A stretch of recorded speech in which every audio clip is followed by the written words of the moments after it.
Et mon coup de cœur ce matin est un ouvrage inédit, un coffret luxueux, 180 €, c'est vrai, mais singulier. Si vous aimez les lettres, si vous voulez faire plaisir, c'est le manuscrit de Madame Bovary, édité en 1000 exemplaires par les éditions des Saint-Pères. Il n'y a pas de lettres d'imprimerie, il s'agit bien de la calligraphie de Flaubert, un ouvrage préfacé par un amoureux de l'écrivain, par un amoureux des mots. Bonjour Jacques Weber. Bonjour. C'est un manuscrit original et identique à celui qui est conservé à la bibliothèque de Rouen. Couverture rouge, c'est un beau bébé, format d'époque comme un atlas, 3 kilos. C'est d'abord un objet précieux cet ouvrage. Le livre est lourd mais la lecture légère. Oui, tout à fait. Tout à fait. Vous êtes un amoureux de Flaubert et on va en parler, mais vous voici encore le découvrant au travers de cette écriture.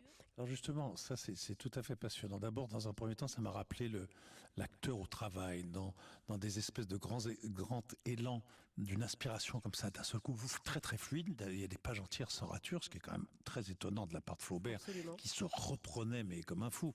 Il disait lui-même dans sa correspondance, une page en 5 jours, je ne suis pas sûr qu'elle soit bonne. Donc c'est terrible. Et puis à d'autres moments, on se reprend, on rature, on re-rature la rature. Tout ça, je trouve ça extrêmement troublant, mais c'est vrai que ce qui m'a aussi touché, c'est cette écriture qui monte à quelque chose d'optimiste, des graphologues diraient peut-être d'ambitieux, tout simplement, et très orgueilleux. Vous avez une très belle formule dans votre préface, vous dire l'écriture monte comme l'alpiniste vers les glaciers, là où il n'y a rien, dit-on, il y fait froid. Pourtant le cœur bat vite et on a chaud dans la poitrine, la même chaleur que vous ressentiez lorsque vous étiez adolescent et que vous lisiez ces pages, et Madame Bovary que vous aimiez aussi. Moi c'est formidable, j'ai aimé Emma Bovary, donc ça va, je suis peinard.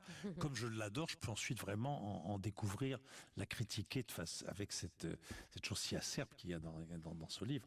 En tout cas, c'est formidable de vous entendre parler de Flaubert, de relire ces 487 pages. Alors c'est presque une gageure, mais finalement on se plaît à le lire, l'exercice est beau parce qu'on décortique avec lui, on déchiffre et on suit le processus de création. C'est une autre aventure que le rapport qu'on peut avoir avec la littérature. On est dans l'histoire du travail. C'est très beau. Vous savez, les gens, souvent, moi je vois dans mon métier, ils aimeraient beaucoup voir une répétition. Et ben là, on est un peu dans une répétition de Flaubert quand il écrit, quoi. Voilà. Très joliment, il dit, je voudrais un style qui se tient de lui-même comme la terre, sans être soutenue, se tient en l'air. Il y a quelque chose de l'ordre de la spiritualité de l'écriture, quoi, qui est totalement bouleversante. Il veut vraiment ce qui est absolument inaccessible, la perfection de l'écrit, quoi. C'est un fou de ça, il va en mourir d'épuisement presque. Et ça mène à ce chef-d'œuvre qui va libérer la littérature du romantisme un peu pesant qui s'était installé confortablement et même bourgeoisement dans le 19e. Quoi. Vous avez quelle écriture vous-même, Jacques Weber? Est-ce qu'elle est ascendante? Vous parlez de... alors moi,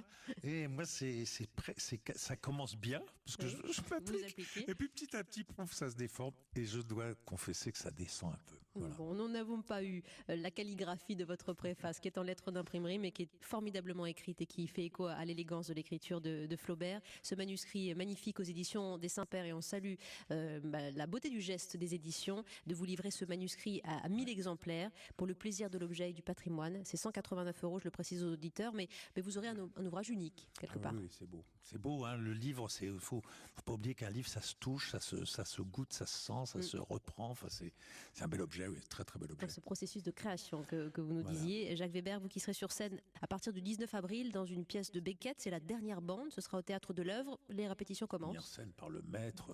Oui. Peter Stein. Ouais, au Théâtre de l'Œuvre, c'est maintenant. Merci beaucoup, Jacques. Merci à vous.